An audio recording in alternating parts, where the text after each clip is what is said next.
The Franklin County Sheriff's Department has issued an Amber Alert for a child abduction that occurred at 1187 Bardo Street, St. Clair, Missouri on April 4, 2023 at 11:24 a.m.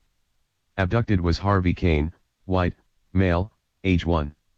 Suspect vehicle is a silver 2019 Dodge Grand Caravan bearing Missouri registration GJ5, N2D.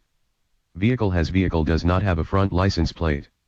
Suspect is a white, male, 30. Last seen wearing a baseball cap, dark hooded sweatshirt, and khaki pants. Victim Harvey Kane. Last seen wearing a fire truck pajama. Victim has a scratch over left eye.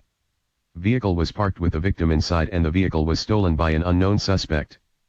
Please call 911 or Franklin County Sheriff's Department at 636-583-2567 if you have any information pertaining to this alert.